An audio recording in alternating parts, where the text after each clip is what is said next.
দেখুন, আমি একটা কম্পারেটিভ অ্যানালিসিস দেবো যে ব্রিটিশ মডেল কীভাবে ফলো করে, বাংলাদেশ কীভাবে ফলো করে না। Westminster parliament can make law whatever it wishes to. যদি ওয়েস্টমিনিস্টার পার্লামেন্ট মনে করে যে all blue white babies will be killed from next Monday morning, এই দেশের প্রত্যেকটা নীল চোখা বাচ্চাকে মেরে ফেলা হবে, যদি ওয়েস্টমিনিস্টার পার্লামেন্ট যদি এটা প্রসিডিউরালি কারেক্ট গো থ্রু করে যদি এটা পাস করে, it will be a good law. Good law in the sense, it is a procedurally correct law. Of course, তাদের একটা they must be prepared to pay for political ramifications, political compensation এর জন্য ওই দলকে, ওই সরকারকে prepare থাকতে হবে। But so long as legality is concerned, it is a good law. Dicey principle number 1 তারা ফলো করে। বাংলাদেশ এটা করে না। বাংলাদেশের parliament cannot pass law whatever it wishes to. এটা একটা প্রোভাইড আছে, কন্ডিশন হলো কি, it must be compatible to the constitutional provisions. Constitution provisional একটা লিগ্যালিটি বেঞ্চমার্ক দিতে হয় যে এইটা কম্প্যাটেবল হতে হয়। 2 নম্বরটা অত ইম্পর্টেন্ট না, এই দুটোই স্যাটিসফাইড হয় যে parliament cannot bind his successor and it is not bound by his প্রেডেসেসর।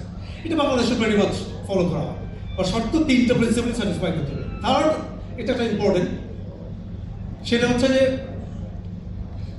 there is no body and authority which can challenge the validity of an act of parliament. Westminster parliament যে আইন pass করে, কোনো body বা authority নাই যেটাকে যেখানে সেখানে challenge করা যায়, নট ইভেন দ্য কোর্ট। ওই যে আমরা বলছি যে প্রসিডিউরালি কারেক্ট প্রসেস যদি ফলো করা হয়, it cannot be challenge through court.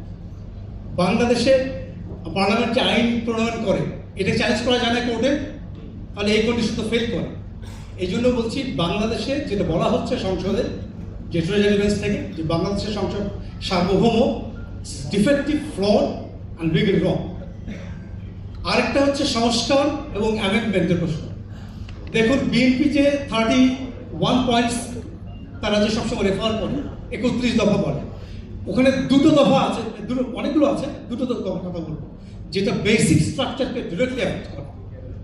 একটা কি, যে বিএনপি কিন্তু এই জুলাই জাতীয় ঐক্যমত্য কমিশনে এটা জুলাই সনদে স্বাক্ষর করেছে যে তারা বাইক্যামেরাল পার্লামেন্ট সিস্টেম বাংলাদেশে চায়, এবং তারা যে ডিভিশনাল সিটিজগুলোতে তারা হাইকোর্টের যে বেঞ্চগুলোকে ডিভিশনাল সিটিগুলো দিতে চায়। এগুলো তো basic structure provision.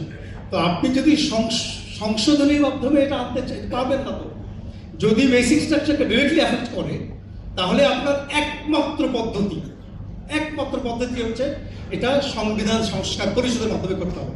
Parliament does not have the authority to do that, এটা পারা যাবে না।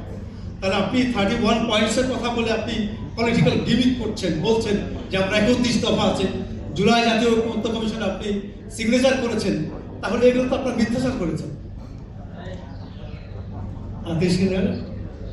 আরেকটা বলবো, সেটা হলো যে আমাদের পলিটিশিয়ানদের ভিতরে দেখবেন একটা ল্যাক অফ পলিটিক্যাল ইন্টিগ্রিটি সেন্সের অভাব আছে। 2016-এ ডেভিড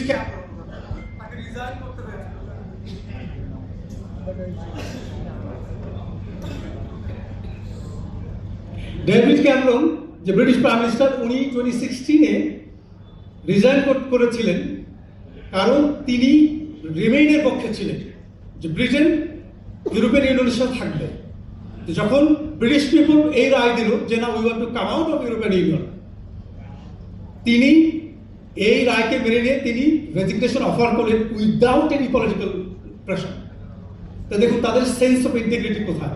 আর এখানে পুরো আমি পার্সোনালি ভেবেছিলাম যে বিএনপি হয়তো দিলিজালি করবে, একটু গড়িমসি করবে, কিন্তু এটা যে কমপ্লিটলি ডিসকার্ড করে দেবে, এটা আমার ওয়াইল্ডেস্ট ইমাজিনেশন আমি আসলে ভাবি না। আই এম রং। আমার মনে হয় বাংলাদেশের বেশিরভাগ মানুষই এটা যে একেবারে ফ্লিপ করে উড়ে দেবে, এটা আমাদেরকে ভাবে না। তো আমরা যে জুলাই অভ্যুত্থানের মধ্য দিয়ে যে একটা বিপ্লবের সম্ভাবনা দেখা দিয়েছিল, এই ডিসকার্ডের মাধ্যমে এটা নস্যাতের পথে যাচ্ছে, আমরা এটাকে আটকাবো, রুখে দাঁড়াবো ইনশাআল্লাহ।